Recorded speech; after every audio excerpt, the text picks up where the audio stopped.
Hi guys! Welcome back to my channel, and for today's video, gagawa po tayo ng low carb condensed milk chocolate truffles or the 2-ingredient chocolate truffles. Ang kailangan po natin ay in a clean bowl, maglagay lang ng 1/2 cup warm low carb condensed milk. For the low carb condensed milk recipe, please check the description box. 1/2 cup of cocoa powder unsweetened. Mix until well combined. So, dito pala guys, ang real-time mixing po ang ginawa ko dito. Hindi ko po siya pinapa-fast forward para makita nyo po yung result ng ating mixture or yung texture ng ating mixture.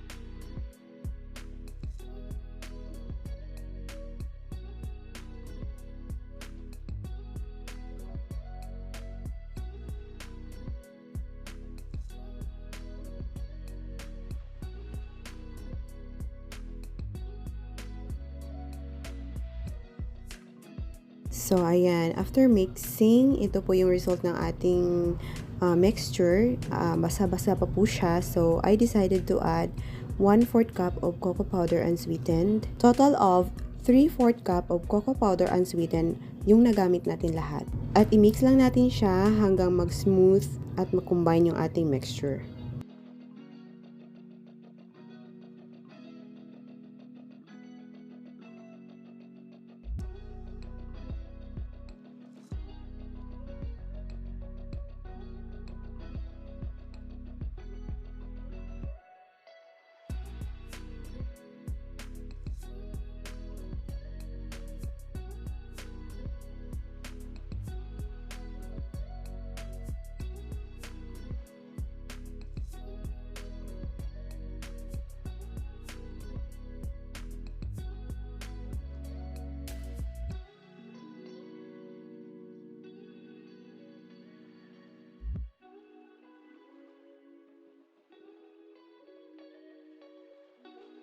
So, ayan. Tapos na po ang ating pagmi-mix at smooth na po ang ating mixture.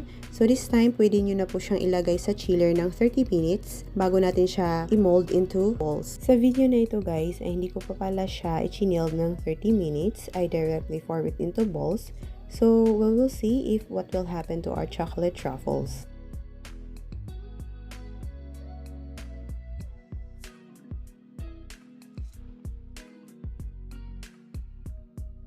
So, ayan, iset aside muna natin yung ating mixture at mag-dust tayo ng cocoa powder on our plate.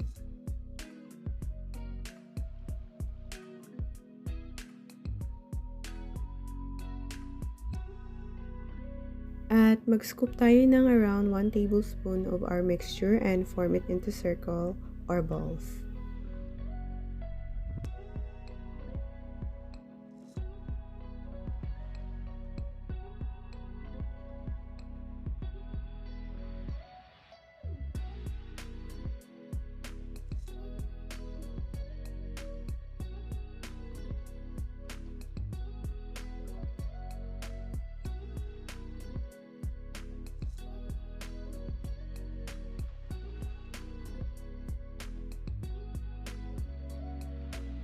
So, ayan guys, tingnan nyo.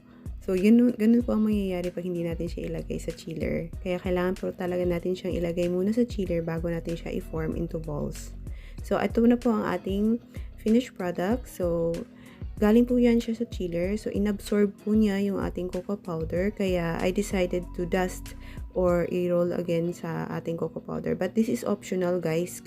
Kasi mapait po talaga yung unsweetened cocoa powder. So, tingnan nyo po yung ginawa ko.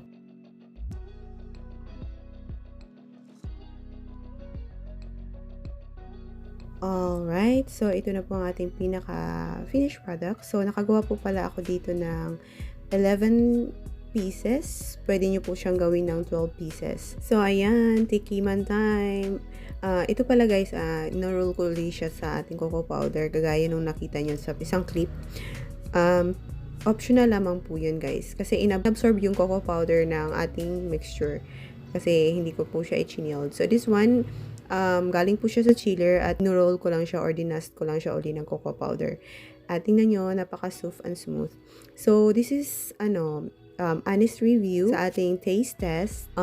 Sa outer layer po talaga ay medyo mapait siya ng dahil po sa ating cocoa powder. Dahil mapait naman po talaga yung cocoa powder. But, yung pinaka-truffles po niya ay napakasarap po siya. Balance lang po yung tamis at saka yung pait ng cocoa powder. So, i-try ninyo ito sa inyo. But, yun nga, I suggest na kailangan nyo po siyang i-chilled bago ninyo i-form into balls.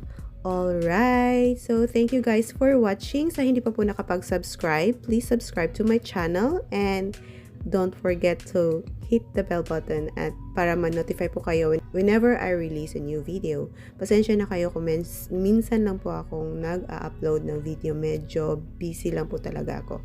Maraming salamat po. Thank you guys for watching. Please like, share, and subscribe. Thank you guys. God bless you po.